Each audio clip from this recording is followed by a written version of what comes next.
One, and we are live. Welcome, everybody. It's been a long last couple days. We have not been live or have done anything on this YouTube channel personally. I tried to post a video a few days back regarding a possible new storm chase vehicle project I was thinking of undergoing, and that video bombed my entire channel, so I deleted it. I'm not going to lie, I got rid of it. Channel's not ready for something like that. But welcome back, everybody. It is Thursday, 7 p.m. We're doing things a little differently. I have familial plans tonight, so I will not be available at the usual 8 o'clock. So we're going to go ahead and get into this as of now. I literally just clocked out of work a couple minutes ago, and we're going to talk some weather because we don't have a lot to talk about, but we have enough to talk about. Currently, we're looking at what I would consider, and I'm going to put a lot of emphasis on that. Ethan is up to speed on why I'm putting emphasis on it. What I would consider wonderful weather for the southeast in comparison to what we've been seeing. Even earlier this morning, we had more rain and more humidity out there to start the day. We have this gigantic cold dome. That's all it is. It's a barotropic low, big old cold dome that's slowly but surely working its way towards the southeast, getting pushed down the road, if you will, by this ridge axis that's building in over the west coast and helping to transpire a little bit more moisture and more energy towards that general neck of the woods. So we're going to be dropping temps just in time for the weekend. And again, in my very humble and modest opinion, I'm very excited for at least one holiday out of the holiday season before we end the year entirely to feel a little bit like winter. And the reason I put a lot of emphasis in that is, sheesh, I had no idea how many folks in the South really genuinely despise cool weather, let alone cold weather. I mean, they really, boy, let me tell you, I've been working feverishly to get my TikTok off the ground, and we have thankfully gone viral, and my page has blown up. In fact, the video I posted 2 days ago has approaching 200,000 views. And let me tell you, I got thousands upon thousands of likes, but I also got hundreds of people who think I'm a nutcase for celebrating cold weather. I didn't know that was the thing, but I guess, you hype tropical storms, you get in trouble. You hype what you'd consider good weather, you get in trouble. So, I don't know. By the way, guys, if I sound a little slurred tonight or like I'm not pronunciating as properly, if you guys are not familiar with Impractical Jokers, or if you are, there's an episode where they shoot him up with Novocaine in his mouth and he's a little numb. I have a giant, painful canker sore right underneath my bottom lip, and it hurts like living heck. So, shoot, it's bothering me right now. It hurts to talk, but we're going to get through this because I'm excited to see you guys, and low-key, it's been a long time since I've spoken to you all, and it's been a little bit of a bummer, to tell you the truth. I've been very disappointed I haven't been able to chat with you guys. But I've been working on other sources of social media. My TikTok is up and coming, thankfully. We very quickly hit that 1,000-follower threshold. I was hoping to hit 1,000 followers before the new year, and we're already approaching 1,500 as of right now, thanks to that viral post that pissed a lot of people off, but then also took a lot of folks by joy. They discovered the page, so I'm very excited about that, and hopefully we can just continue to grow, and then I can mate TikTok with YouTube and combine the two as we get closer to hurricane season, start blurring the two communities together. But yeah, good to see you guys, and I genuinely mean that. I really hope everything has been great. I hope you had a wonderful Christmas weekend, and I hope that this week has been treating you nice, especially for those of you who are off from work, enjoying the time with friends, family, getting some holiday travel in. I know a few folks on Instagram have messaged, and they're not available for live streams or videos because they are currently on the road, moving around, traveling and whatnot, and right now is the time to do it. There really isn't too much in the weather sphere out there right now. We have that cold dome and some lingering snowfall for sure, but right now things are very peaceful. And it's hilarious because there's people still on social media and on YouTube, with their classic, this is going to cause problems, and this is bad, this just got worse, this is being weird.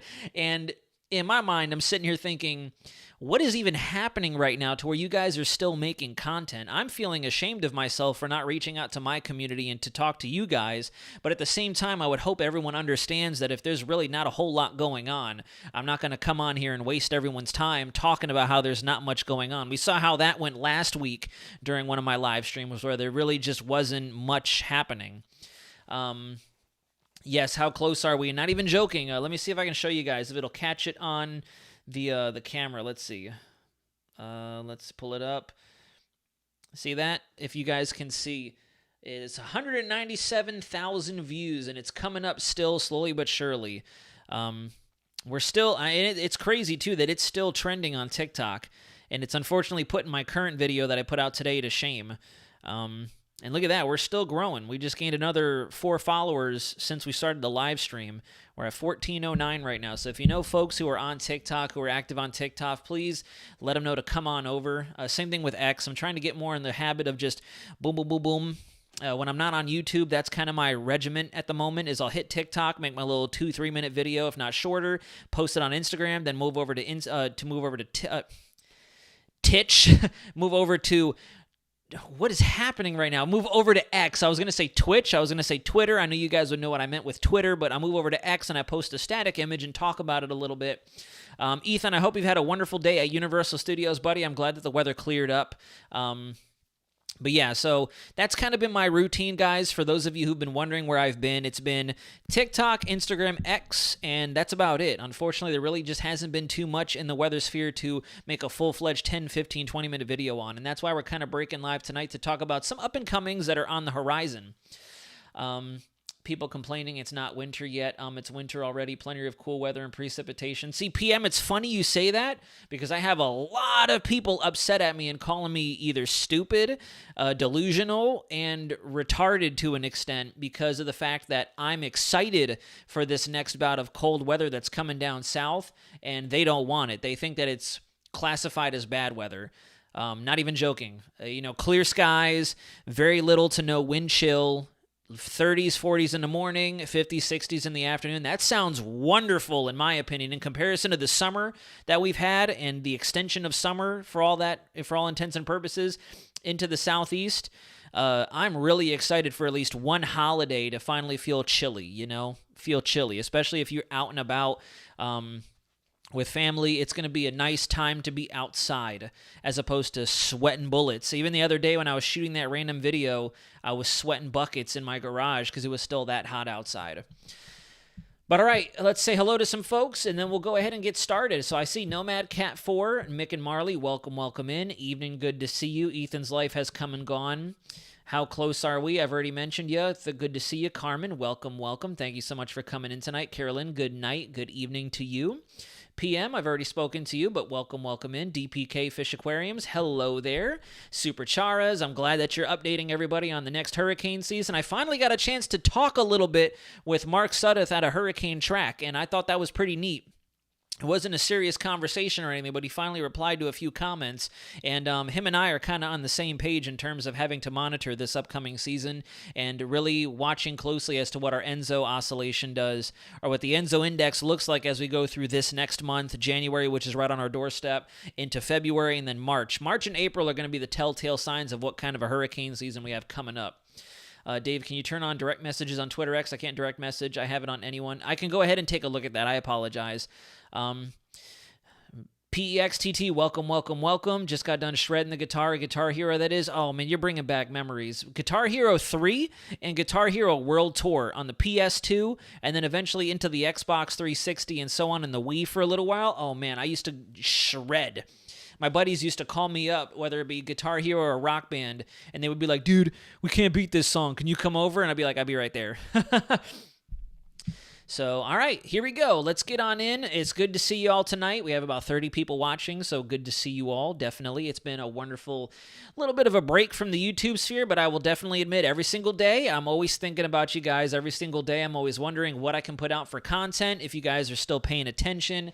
Been slowly losing subscribers, but that's probably just my own fault. I'm shooting myself in the foot by not posting anything. But let's go ahead and look into some weather. So as we already know, this thing has been around for several days now.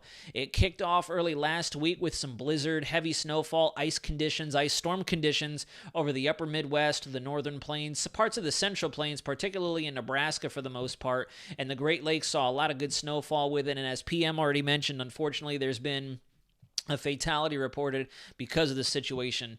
Right now, though, there really isn't too much going on. They have some pretty decent onshore flow occurring out west. I actually just had someone on Instagram follow me, a reporter out there, and I spoke with her, talked to her real briefly, and she'd mentioned that it's been very busy for her out there in Western California, the Bay Area. They've been getting hammered with onshore winds and rain, so to be expected. Yes, man, I've been rocking all day. I've been seeing a lot of titles saying big shift, so can't hear it. Oh, yeah, there is, I won't say that I'm 100% sold on this, quote, shift. There's been a lot of people out there who I will definitely say, with a capital H, hyping, like they've been saying for certain, big switch, stratospheric warming event that's going to completely turn everything upside down. The usual sensationalism on YouTube.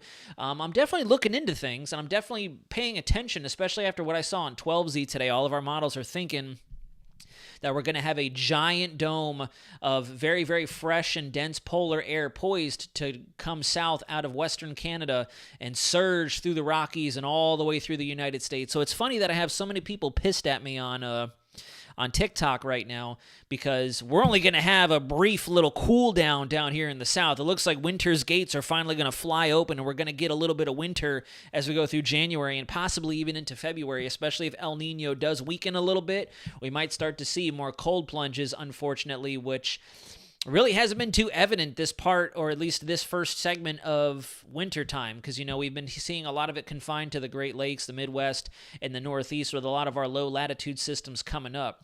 And that's another thing I want to brief you guys on. We are in for at least 2 to 3 more potent storm systems, not looking at anything for severe weather just yet. There's one that I noticed, I believe, I think it was either How Close Are We? It was How Close Are We who'd mentioned that we are looking at maybe a bit more of a robust low-pressure system for the Gulf Coast that might give us a marginal risk for severe weather. We'll see.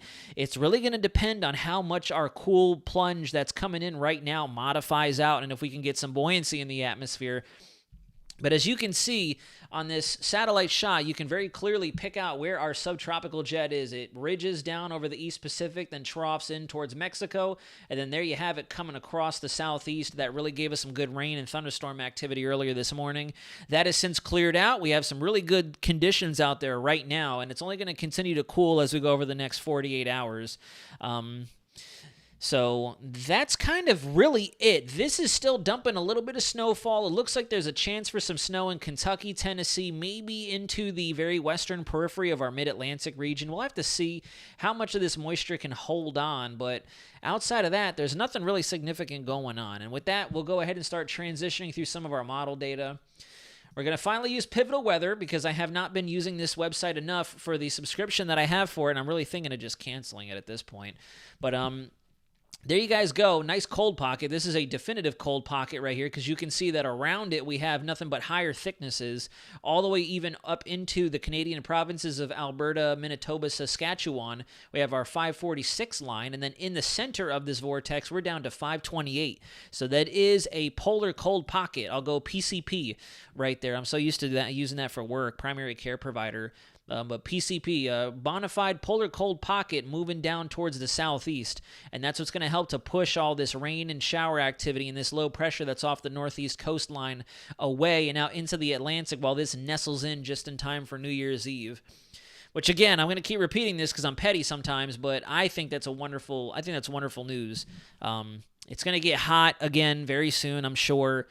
We just got to get through winter time. It is the season for it, so at least we can get a little bit of cold air down here. Sharon, welcome in. Good to see you. Hi there. Let's see. It's used Weatherbell, Pivotal, Radar Omega. They're the best. I want to try out Weatherbell. I just don't really know if I want to put out the money for their monthly subscription yet, just under $30.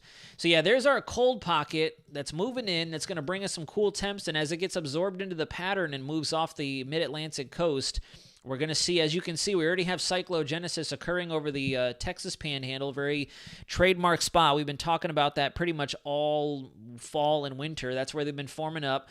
Looking like a little bit of shower activity associated with that, but again, nothing really severe, nothing really intense with it. Once it starts to merge with our polar front jet, you can see it in these blue thickness lines, and the subtropical jet down here, that's when we get a little bit more thunderstorm and shower activity with it, but then it moves offshore, posing no harm or threat. This is the one that we we might need to pay attention to. You see it really starting to blossom over the Gulf of Mexico, and the GFS has lost its confidence with it with 18 Zulu. If I go back to 12Z, it looks a lot more impressive. There you go. So I'll go forward in time a little bit. 12 Zulu, the more reliable of the model runs, in my opinion, had it looking a little bit more promising. There you go. You see it form up, and it tries to get something together. There we go. Right there. Forms it up, brings it in. And this could possibly maybe give us some risk, a very isolated risk of severe weather. Just looking at this thickness gradient right in through here, we have very good warm air advection occurring. We have a thickness ribbon. What is it called? A theta E trough. I forget what it is. I'm losing my train of thought all of a sudden. That's not good.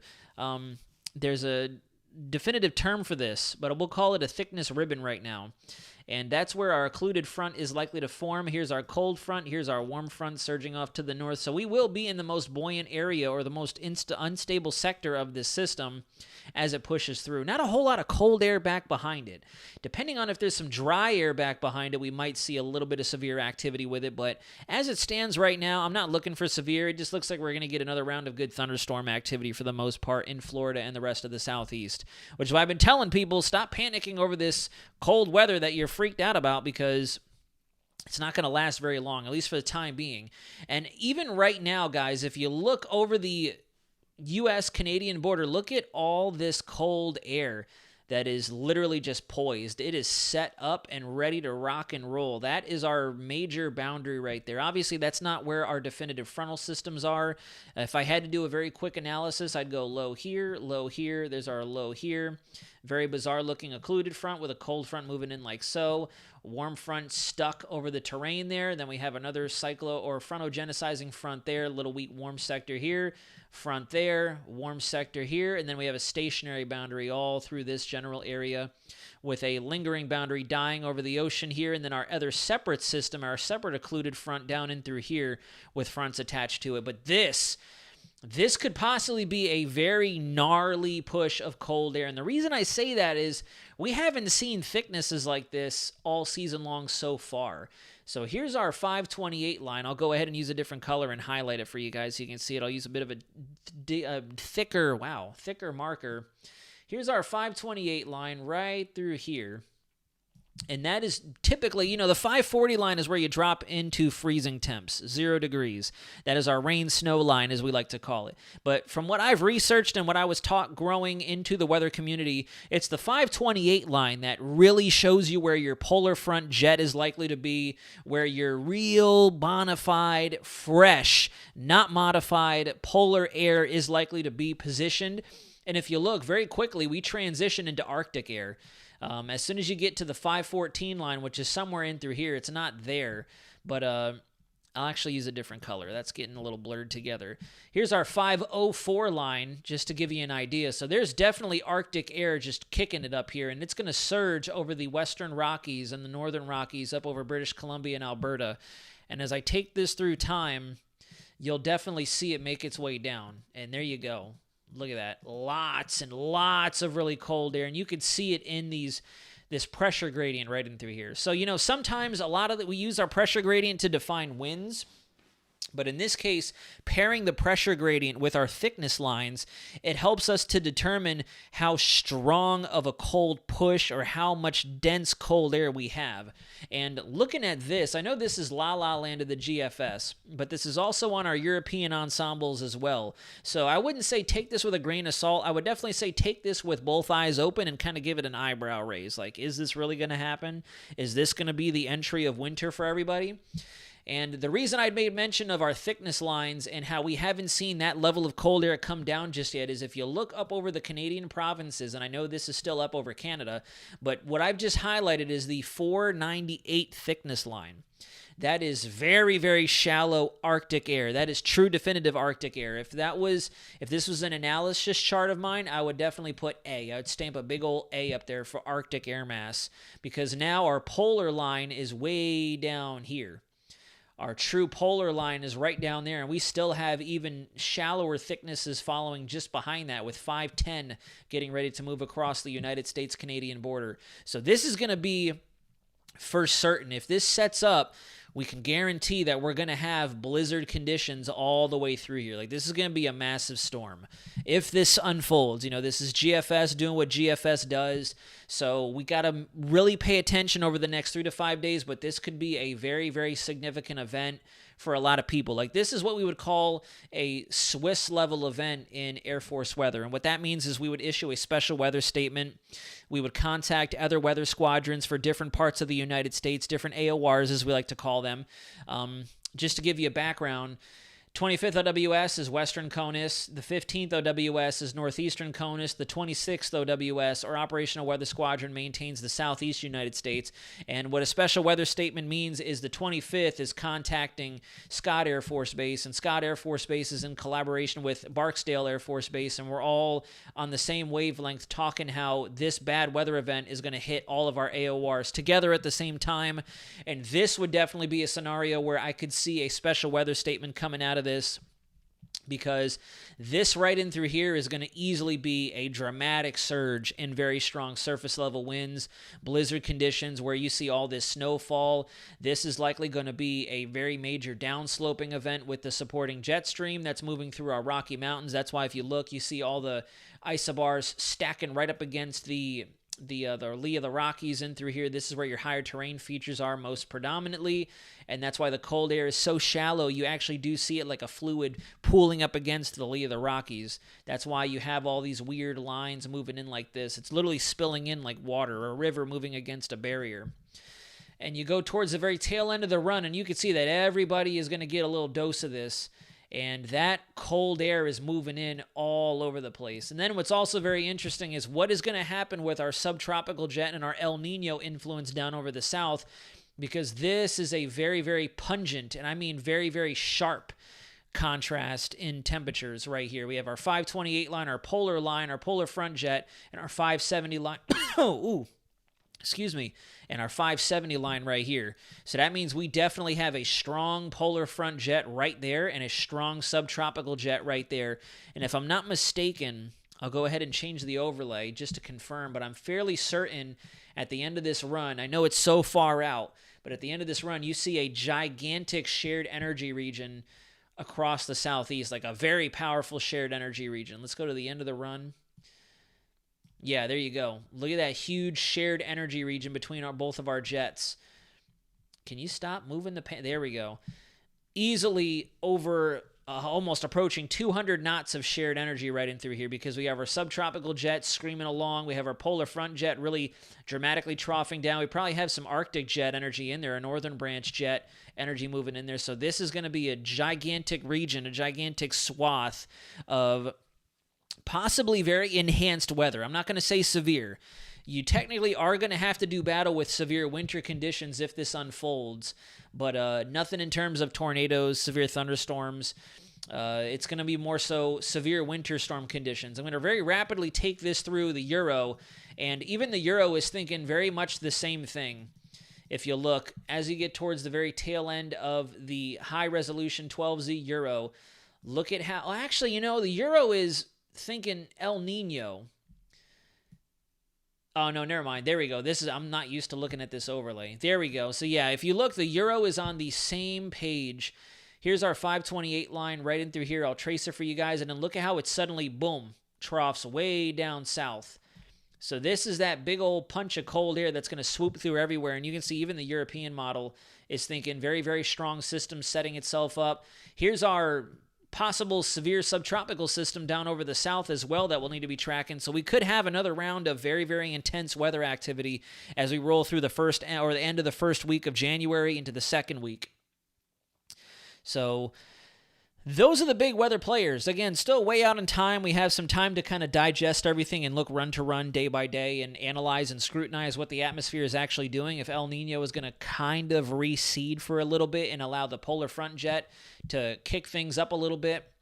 You can see the same thing on our Canadian model. I'll bring up the Canadian model as well. You can see the Canadian model is thinking that we're going to start to see something possibly forming up, although it moves our low a little bit further to the north, has it occlude out with a cold tail moving through the Gulf Coast states and the Gulf of Mexico like so. But even on the Canadian model, if you look, same thickness pattern right in through here, West Coast event for our next big trough. and it's kind of button up right in the northern and central Rockies, Great Basin, ready to jump down south. So that's it. I'll go ahead and draw. We have one here that we're watching, and then we have two somewhere down in here with a little question mark because there's obviously some discontinuity between if it's going to be a Central Plains event like before or if we're actually going to see something form up towards the Gulf of Mexico. That's going to play a big role in whether or not we get some possible severe action out of this. Because if it does establish itself a little bit further to the north, it's going to allow some good warm air advection to occur down through this quadrant of the United States, the Gulf of Mexico. We're going to tap into those warm Caribbean and Gulf of Mexico waters. Relatively warm. I use that term loosely. We're not looking at hot waters, but there's still 26, 27, some areas are 28 degrees Charlie down in that region. And that's going to help to really modify our instability, bring up some good Cape values, whether it be surface-based or mixed layer Cape. So we'll have to watch. We're definitely going to scrutinize what happens down here, and we definitely want to see what sets itself up over here because we'll be able to see it. We'll definitely be able to see if that cold air is going to come down south. We'll see it, like I said, just set itself up. It's going to wait up there in Western Canada, and we'll be able to see exactly what our Arctic jet does if we were to look at a 500 millibar wave pattern chart, which I can show you guys here towards the back end of this stream. But that's essentially the key takeaway here. Is we have two main areas to watch. And I'll shift over to the ensembles for the European model to show you guys. There's our cold bubble coming down to the southeast. You can see it right overhead, really giving us some cool temperatures as we go through Saturday, Sunday. And then, again, it kind of gets ready to wash out pretty quickly as we go into the first half of next week. Another little surge of cold air with that weak low pressure that's expected to transition through. And then watch over Canada. See how it's already poising to get that cold air setting up. And then finally blasts down to the south right there. I know it's a little weird to see on this anomaly chart, but there's our trough, and there's all that cold air punching down to the south with it. And it's going to go real down to the south. And it looks like the desert southwest especially is going to be real down in terms of our temperature anomalies. So general thinking is that's what we're going to have to watch for. And I'm looking at our European ensembles here as well. This definitely doesn't seem like a major event. And I'm only looking at this to see if our control member of the ensembles is thinking that we could see something set itself up over the south. And you can see that both our models are thinking there's our first low pressure over the southeast, possible marginal severe weather maker. And then there goes our next very strong, right there, low pressure system that's going to bring all that cool air down. And this model actually also does a very good job of showing that really powerful punch of cold air in the form of a high pressure down over the south. And then there's our weak little El Nino system that's trying to get going at the same time. So here's system 1 and then here's system 2. Ensembles are not thinking anything powerful down in the southeast just yet. So that's why I say maybe a marginal at best risk for severe weather. But right there, look at how all that cold air comes down right in through here.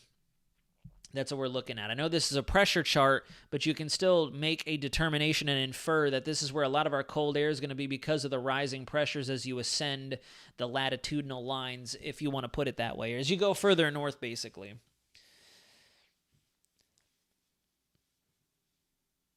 Yeah, tornado season, April, I do agree with that. It kind of comes and goes, it ebbs and flows, but tornado season is year-round. It just kind of moves about.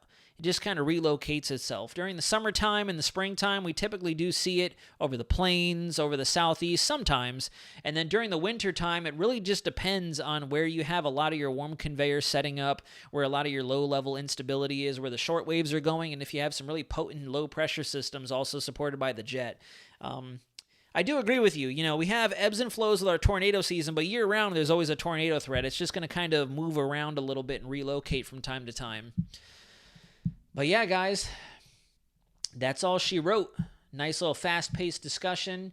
We'll come over to Tropical Tidbits really quick because I know Tropical Tidbits has a bit more of a cleaner, what's the word I'm looking for, anomaly chart. We'll use our 850 millibar temperature anomaly. There's our first cold pool moving through. It's going to very quickly evacuate, and we're going to warm up a little bit. Weak low-pressure system is going to drag a little bit of cold air nestled in over the south, over towards the east. And then here we go right there. Big time punch of cold air coming down to the south and moving across the United States. And what's very cool too is this model does a very good job of showing our lee side warming. All this right in through here is what's called adiabatic warming, or warmth that occurs as your air parcels come down the lee side of the mountains. and blows off, which right out of the gate, without even looking at winds or pressure or what's happening with our jets, that goes to tell me that there's going to be a very strong, if not a severe wind event for the Lee of the Rockies through Montana, maybe near the Snake River Valley in Idaho, Utah, especially Wyoming and Colorado. Right in through here was a lot of different areas we used to watch in Air Force weather, different locations, and they're going to see some very strong non-convective winds, that's for certain, right in through there, because you can see with the lee side warming that's occurring, you can definitely tell that you have winds rushing down the side of the mountain, downsloping as they're mentioned, or as they're named, and yeah, that's going to be big. I bet you 10 to 1 if we switch over to even our 850 millibar winds. You can't see anything. Let's go to 700. Can't really see anything. We'll go up to 500 millibar then. That's not going to do it either. Where's our... Do we not have a wind? All right, we'll just go here then. So anyways, there's our lee side component right there. Go back in time a little bit. That's what's going to cause your downsloping. Right in through here. That perpendicular, then we'll call it a semi-perpendicular component, because you think about it, the mountains run like this, and they're about maybe coming at it at about a 30 to 40 degree angle. It'd be even worse if they were coming at it totally perpendicular at a 90 degree angle, but in this case, still a lee side wind event for sure, especially since we're probably going to have a little bit of instability involved, some downward forcing as you get into the backside of this long wave trough. So we'll see. But there you go. There's our really strong shared energy region, because you have our subtropical jets surging up into a giant anticyclone out of the south like this, and then obviously our polar front jet is colliding with it. So this could be a very good area of enhanced weather activity. We'll have to still wait and see if we're going to have severe weather. And my camera just died again. It goes to show I haven't really been watching it at all whatsoever. I haven't been using it. So yeah, camera's dead, unfortunately. But yeah, that's all she wrote. Oh, good. Very good. How close are we? There you go. So we're right on the same page. SPC has already issued the severe winds. Excellent work on their part. They're way ahead of the game. Definitely a good non-convective wind threat. I'm sure my old weather squadron down there in Arizona is tracking. So now that we've lost the camera, we'll go ahead and start slowly wrapping up. I have folks getting ready to join me here at home in a little bit. Let me turn my camera off so you guys don't meme me. But that's about it. That's about it. We're going to go ahead and start wrapping up the live stream.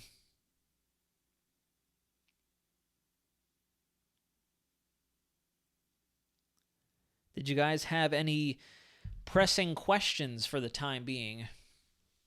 But it's been definitely very nice to talk to you guys again and give you a bit of a live update on what the situation is and what we're looking at as we roll into January.